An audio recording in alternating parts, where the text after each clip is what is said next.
Thank you.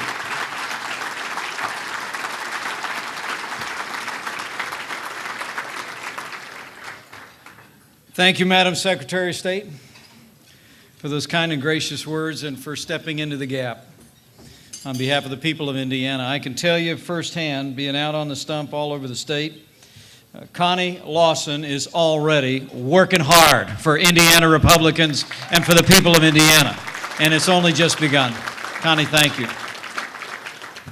To the governor, to Lieutenant Governor, to my colleagues in the Congress, to Speaker Bosma, and distinguished members of the General Assembly, statewide elected officials, Chairman Holcomb, and the highest ranking official in the room, my mom.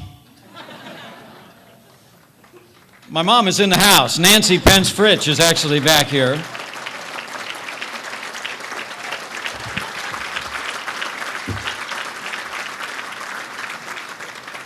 She actually just said to me, Governor, she said, "Don't embarrass me." And I think she was talking about my speech. It is wonderful to be with you today. I'd like to make it official. My first opportunity before a state dinner, Mr. Chairman. I'm Mike Pence. I'm running for governor of this state of Indiana, and I ask for your support in 2012 to build an even better Indiana. Let me tell you 2 reasons why my family and I decided to step into this battle before I have the privilege of doing some formal duties tonight. I'm running for governor first and foremost because I love this state. I love everything about it. The highways and byways of Indiana, the small town where I grew up in Columbus, Indiana, the roads that I've traveled all through the years, my years on the radio talking to Hoosiers every single day in small towns and in big cities, and the years that I've had to serve in the Congress where I've seen Hoosiers at their best, whether it be men and women in uniform in places like Iraq and Afghanistan, or whether it be in places like my hometown or Bluffton and Decatur when the floodwaters rose and Hoosiers flooded the streets as they did again in Henryville to come alongside their neighbors and friends.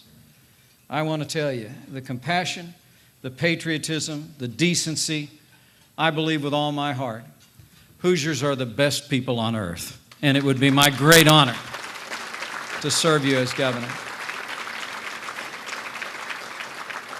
But my second reason for running for governor is a little less associated with my heart, and it is born of my conviction that this is no ordinary time in the life of our state. I believe Indiana's on the verge of an era of growth and opportunity like no time in our lifetime. And I believe if we continue to elect the right leadership at every level, Indiana can lead the way in leading the Midwest and the nation back to capital formation, economic growth, jobs, and opportunities for all of our families and all of our children. I believe Indiana can lead the way.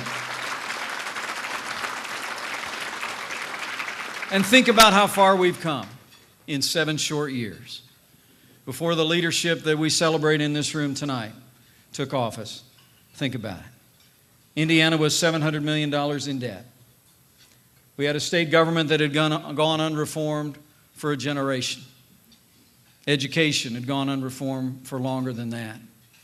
And in 7 short years, demonstrating that leadership matters, that Republican leadership matters, we've managed to become the state that works.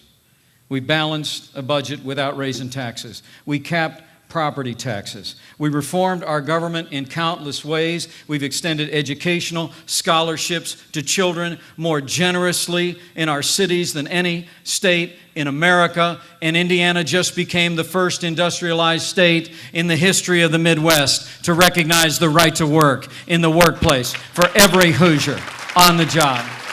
It's an extraordinary record of success. In 7 short years, Indiana's become the state that works.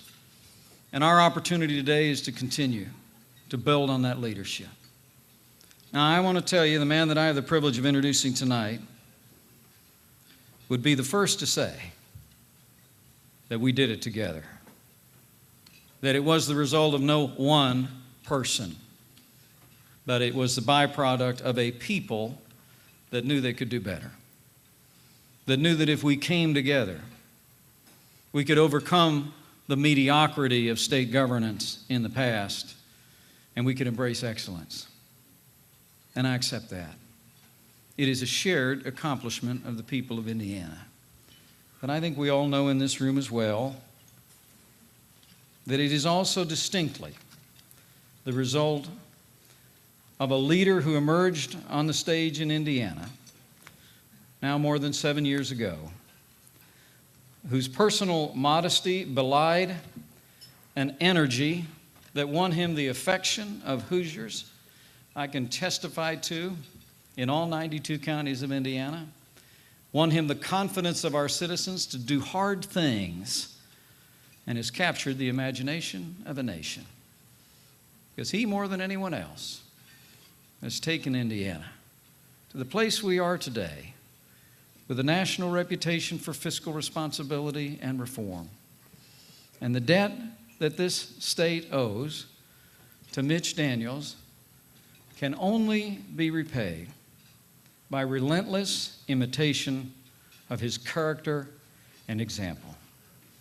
So join me in welcoming our great governor, the best governor this state has had in my lifetime, Governor Mitch Daniels.